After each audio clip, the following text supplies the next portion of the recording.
Rafi and Klee Studios presents The Rogue Artist Survival Guide Expanded Commentary, read by the authors, Rafi and Klee. Introduction. Welcome, all you rogue artists. Chances are that if you're listening to this, you have read or listened to the Rogue Artist Survival Guide. If you haven't yet, it's not necessary for listening to this commentary, because this commentary in of itself is chock full of additional and expanded information. But obviously, as the author, I do recommend that you read it soon because it is awesome. I wrote a book for artists that primarily deals with mindset and perspective, because in my opinion, it is your mindset that is going to help you succeed as an artist at an art career. Taking a marketing course could only get you so far if you don't know how to deal with rejection, fear, insecurity, and a plethora of other fun things that many artists carry with them into a challenging career that comes with its own set of roadblocks. We put the expanded commentary together to be able to expand on some of the powerful subjects in the book and introduce new ones. We wanted to do something laid back, conversational, and fun. Something that you could listen to in your studio while you create. By we, I mean jewelry designer extraordinaire Klee Angeli, who is also known as the Peanut Gallery in some of our Artist Tips videos or podcasts. So be prepared to dive deep, laugh, cry, and feel like a creative badass. We will be questioning and discussing everything. Creativity, the art world, powerful mindsets, money, and some bullshit. So let's get this party started, shall we? Section 1, Chapters 1 through 4. In this section, Klee and I discuss why I wrote this book, the ugly truth about this book, what I mean by going rogue as an artist, and the creative call of the wild. In this section, we expand a little more about why it is important to blaze your own trail as an artist, marketing courses, and a little more backstory about Klee and I. Klee has some amazing insights in this whole crazy thing of starting an art career, and we expand quite a bit on these 4 chapters to begin the rogue adventure. Hello to all of you amazing creatives, and welcome to the commentary section of the Rogue Artist Survival Guide.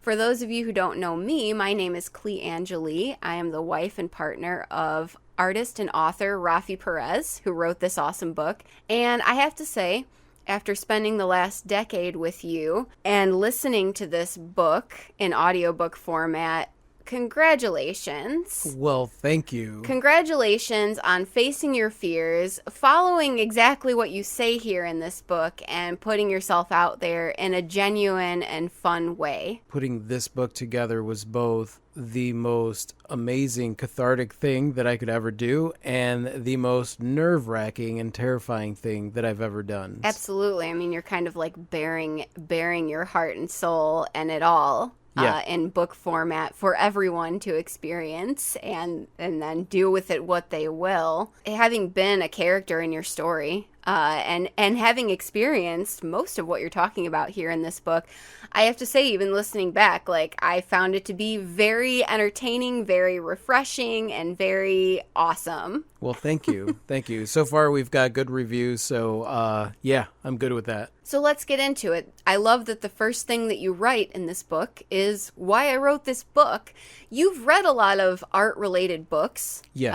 On various topics, covering a wide range of things. And so you've wanted to write a book for a long time. So in the book, you talk about why you write the book. And also, this book is very different than most art books that are out there. Yeah, obviously, in getting my art career started, one of the main things that you do is you go and buy art books. Step 1. Yeah, step buy 1, art book. How to have a career in being an artist. And what I found was that a lot of art books were very dry, very business-like, and following a lot of like product and business codes the same way that you would expect to find in a business book, which there's nothing wrong with that, because when you're a successful artist, you are running a business. But the thing is that a lot of the business philosophies I found were not things that I wanted to follow in my art career, and quite possibly because I do have a business background. And I already knew that there were a lot of things that were successful in like business, in like selling product and stuff like that, that was just not something that I wanted to pursue with my art. You could definitely make that a successful thing, but in that case, you're kind of following in the same footsteps as a business out there that is just selling product. Exactly. So I thought about it and I thought about it for myself. So I can follow directions with the best of them. I'm one of those people that like I can follow a recipe, I can follow an instruction manual, but I'm also somebody who needs to know why.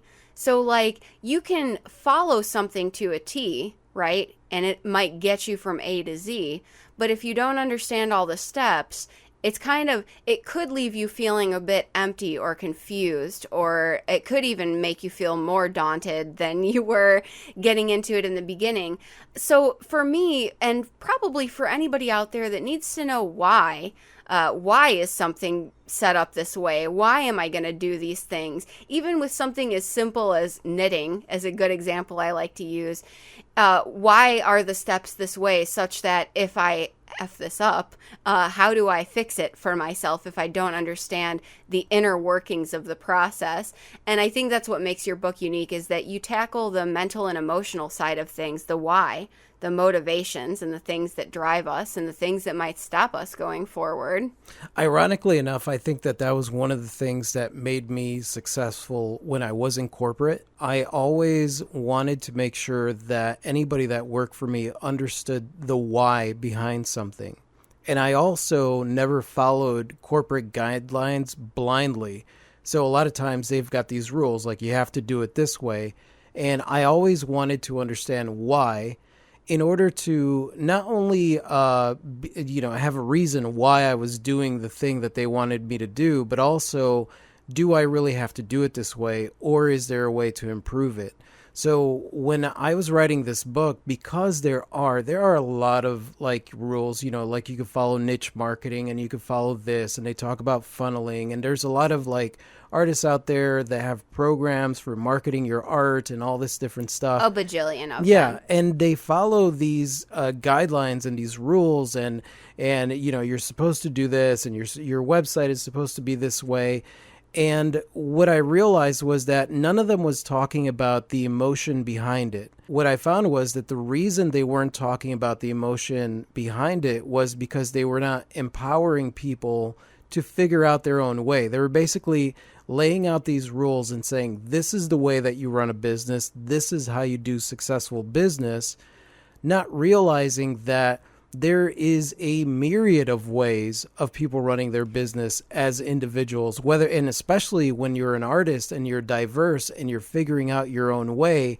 Not too many of these artist books or programs are talking about you finding your own individual way to do it. And in order for you to find your own individual way to do it, you have to understand why it is that you're doing it one way in the first place, and also understand why is it that you would be willing to go in a direction that maybe you don't want to go into, and really get down to the emotions behind what it means to be successful, what it means to be empowered as an artist. Right, and that's going to be so different across the board, and not to the discredit of anyone that's written an art book, because how do you write a book about how to completely do your own thing? Yeah, it's not easy. I can tell you right now, it's not easy, and it's not going to be received the same way as a lot of people that have been receiving it, where they want to be empowered because they want to be able to trust themselves to move forward in art.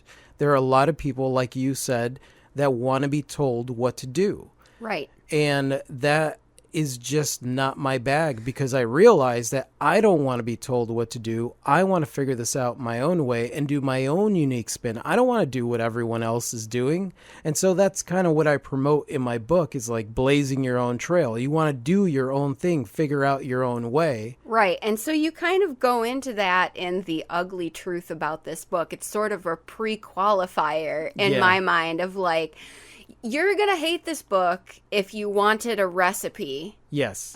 This is not a recipe. This is thoughts, short stories, things that we did, and questions you might ask yourself and things you might think about. And so I like that you explain that right off the bat. This is for people who want to do their own thing. Because if you just followed, for example, if you just followed what we did in this book, you might have a Rafi and Klee art career. Right. But that's entirely against the purpose of this book. Right, exactly. Because everybody that I've talked to out there that is an artist, they don't want to be us. Right. You know, and even if they think that they want to be us because they think that we're successful or whatever it is that they think, once they get here and they live this life for a while, they'll realize that, like, that's not what they want to begin with. It's not them. No, I've experienced that myself with different motivations that I've had behind why I've done what I've done. This book is pretty much a series of, like, oh, look how I screwed this up.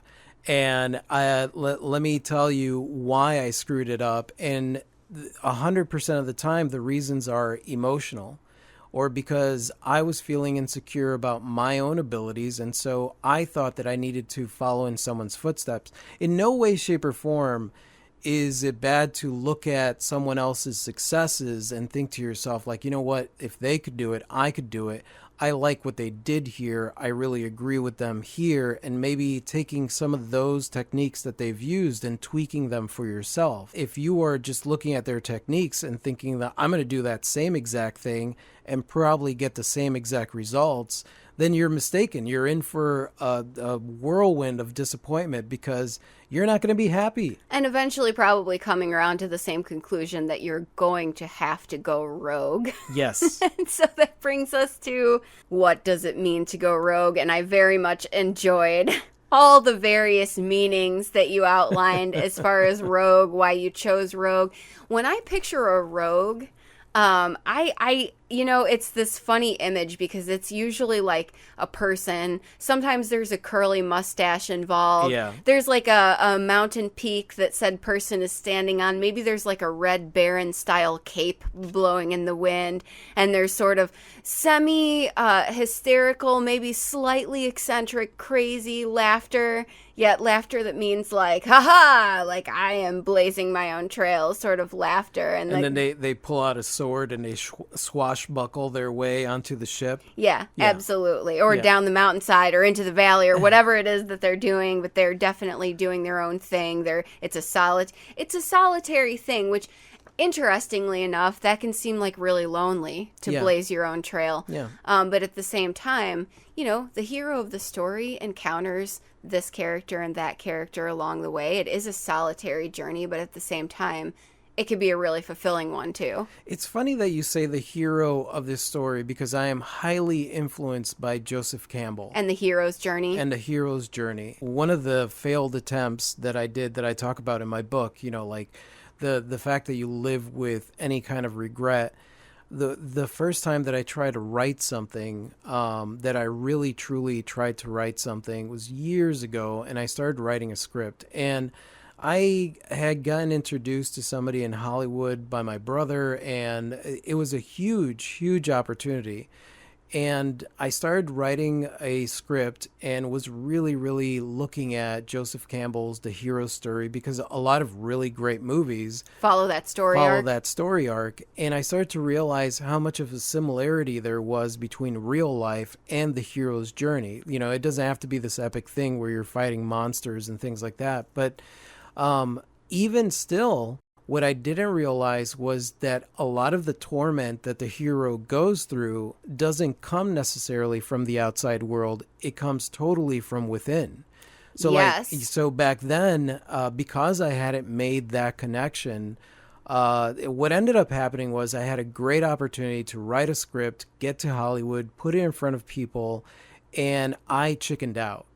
Because I just thought that I wasn't good enough. And at the time, I used all other kinds of factors as my excuse for why I didn't do or why I wasn't able to do this thing that I've always wanted to. It's the same dramatic story that people tell when they're like, I missed out on this opportunity because of so-and-so. Yes, cue the sad violins in the background. Exactly. And so, like, the idea of going rogue, for me, was something that just really, really differentiates that person who is victimized. Because when I think of a rogue swashbuckling or going down a mountainside, and yes, it is very solitary because you are on that hero's journey, and really you cannot rely on anyone else's emotions to get you through it. No, even if you have close people in your life, right? Or even in our case, we're partners, but we're still on our own independent journeys. Exactly, because if one of us was miserable and capable of dragging the other one down,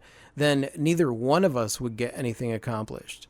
And so, it's very, very important to look at yourself. So being a rogue and blazing your own trail means that you're not just following the status quo, that you are indeed taking a look at the entire landscape and deciding what is the best choice and best route for you in that moment. Not even focusing too much on what's going to happen in the future, but focusing on right now. What is the best route for me to take, and how do I keep taking one step in front of the other, Because also a lot of people overwhelm themselves by thinking I got to get it all figured out. And that honestly is part of that status quo. People have a plan. I'm going to do this, and then I'm going to do this, and then I'm going to do this, and then I'm going to do this. Well, the fact of the matter is you could take that first step and be completely thrown for a loop. And then at that point, now you have all the excuses in the world to talk yourself out of taking the next step, because you're not going down the path that you thought you were originally going to go. Absolutely. Sometimes you're not standing on the peak of the mountain with a full view of all that lies before you, which, by the way, can be equally as overwhelming. Right. Sometimes you're standing in the shrubbery, in the weeds, and you can only see an inch in front of your face. Right. And either way, it's about understanding, even if you can see the whole landscape, or you think you could see the whole landscape, or you're down in the weeds, all you could do is move forward. Right. The idea behind this book and the idea behind being a rogue means that you are willing to go against the grain. And that's why the word rogue was so good for me. I mean, I could have used the word rebel, but the word rebel was taken. Mm-hmm. And honestly, I think rogue, because it's got that association of being the bad guy. Yeah, maybe slightly scoundrelly, slightly against the status quo. Yeah, and I love that, because essentially when you are going rogue as an artist, you are making choices and decisions that don't make sense to other people. Mm-hmm. And so a lot of times, we experience that, where a lot of the people in our lives were like, what are you even doing? That's stupid. You shouldn't do that. Da, da, da, da, da. But knowing that we were blazing our own trail, and that a lot of the things that we were doing had never been done in that way before, mm-hmm. I didn't feel the need to explain it to them, because it was more along the lines of what, someday you'll see it. And sure enough, someday they will. Yeah, and then they all say, we always knew, but more on that later. Yeah. People do tend to panic when things go rogue. So you throw a basketball in a direction which you're aiming at, it bounces off the backboard and it goes off into the bushes. It's gone rogue. Yeah. You panic, yeah. right? It's gone rogue. Yeah. Whatever it is, it's not following the trajectory that we anticipated. Yeah. And it creates a sense of panic within a lot of people. I guess it's kind of an innate response of humans. And I love that. I love the idea of going rogue as an artist, basically throwing the world, the art world, the mainstream art world, any art world, or people in your family, everybody for a loop, and just being your own eccentric self, doing your own thing. And it may be not making sense to everyone, but it makes sense to you. And ultimately, that's what matters. It's this step that I'm taking right now, I could feel it in every fiber of my being. That's one of the biggest things that leads artists to want to create, is that they feel that inherent need to create. And if they try to quantify that and explain that to someone, there's no way you could explain that to somebody who doesn't feel that need to create. No, it's very hard to define in any understandable terms. And it's hilarious to me, because a lot of times as an artist, you're trying to explain why you want to create or why you want to do this business thing in this way to somebody when you're talking about art. And you can't explain to them why it is that you create the art, but then you try to put into words that make sense to them on why you're making this choice or why you're making that choice, or I'm going to do this because it'll get me this. And maybe if I use adult voice, it will sound like I yeah, put a plan together. yeah, exactly. Taking ourselves way, way too seriously when the truth of the matter is we just want to create. And obviously, if you want to create and you want to adult at the same time, you want to be able to make money with your creations. And really, the answer to that is really simple. Get your stuff out there. Get your stuff out there and give people the opportunity to find you. I think the problem is when you go into that adulting world, and a lot of people, when they're trying to explain their motivations behind art and they're trying to relate it to someone else, they're trying to quantify it using money as a term. And so then all of a sudden the creation of art becomes all about money. And in order to be able to justify it to someone else, you have to have that quick fix. So if you go and do a show, the show is all about how much money did you make versus going rogue and being, it's not about the money. It's about the relationship. It's about how many people now know that I exist and that I create art. Try to explain that to someone who is worried about you because they think that you're going to die from eating ramen noodle soup. Let alone embrace the wilderness. Exactly. Which brings us into the creative call of the wild, as you call it. And I love this because back in the day, there was one way to do the art career thing. And that was completely daunting and overwhelming. And in today's world, there are hundreds, thousands, limitless ways to do the art career thing. And that's equally as daunting.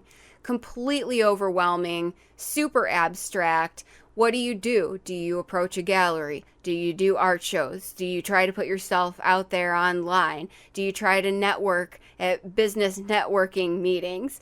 If you choose the internet, which route do you take? Do you try YouTube? Do you try Instagram? Do you do TikTok? If you're gonna do shows, do you go for big shows? Do you go for small shows? Right. Just looking at taking the first step if you're trying to look at the whole wild right as an entirety. Super scary.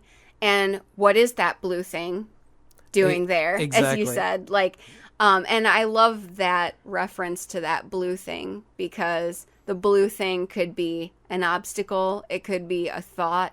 It could be something that you've never seen or heard of. And your family is like, watch out for that blue thing. Yep. If you're going to do this craziness, you better be careful of that blue thing because that blue thing can represent any number of things. Anything, because you know what? Whenever you do something that is outside of the spectrum of the norm, like pursuing an art career, most likely everyone is going to have an opinion. Mm-hmm. And whatever comes out of their mouth, the equivalent of that is watch out for that blue thing. Yeah. Because they don't know what they're talking about because they've never attempted an art career before. Even if you are a entrepreneur who sells one product and tries to give you advice as far as you want to be careful of this, you want to watch out of that, all of that information that is valuable because it's coming from somebody who owns a small business, you still got to take with a grain of salt because when did that person start their business? Mm-hmm. What was there the internet around? Well, how do they utilize the internet? Did they start their business online? Did they start their business by putting themselves out there in their local market? How popular is their business? There are all kinds of factors that go into it. What kind of product do they sell? Do they sell artistic stuff or do they sell a reproduced product? Market goods. Yeah, exactly. So a lot of advice out there is really good and really horrible at the same time. It's good and bad.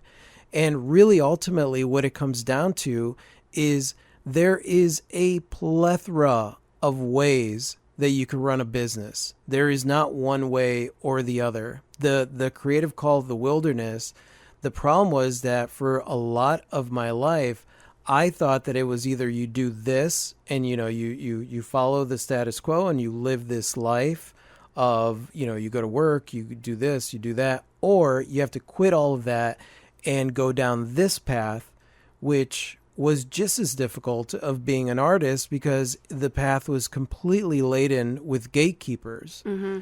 What I didn't realize was that, sure, those paths exist, but there's all this forest in between that you could blaze your own trail with. You don't have to follow the standard path. Absolutely. You could circumvent the gatekeepers by just simply carving a path around them and doing your own thing. It doesn't mean that there's anything wrong with that standard path or that there's anything wrong with the status quo path. The path is not just the stuff that is the gravel road or the paved road. It is all the stuff in between. And really what it comes down to is like, what do you want to do with it? So like you've got this call that's calling you, right? Mm-hmm. And a lot of times we think that the call is calling us because it's like, come down this path. And the only reason we think it's come down this path is because that's what we're used to. Well, an artist is supposed to do this and this and this and this, and this is what my calling is calling me to do. When in actuality, your calling is just telling you you're an artist. It's not telling you which path to take. Or to take any path. Yeah. It's just, this is who you are. Begin. Yeah. And I think that can be equally as overwhelming as taking, or probably more so than taking, when you're looking at it abstractly like that, I think we'll take a machete and hack through the wilderness. Yeah. I don't know about all that because there are blue things out there and I'm going to do it wrong. I think is a thought that a lot of people, I don't even want to start because I don't even know what that means and I'm just going to do it wrong. Because we are used to this or that. So you either get it wrong or you get it right. I think one of the reasons that I referenced that in the book was because one of my favorite things to do is when I go camping is go on one of their hiking trails and then leave the trail, right? Mm-hmm. Which is a big no-no. You're not supposed to do that because you're supposed to stay on the trail because it's safer if you stay on the trail. But I like to walk along the riverbed and make my own choices as far as like which way I'm going to go. And of course, there are many times where I've gotten lost.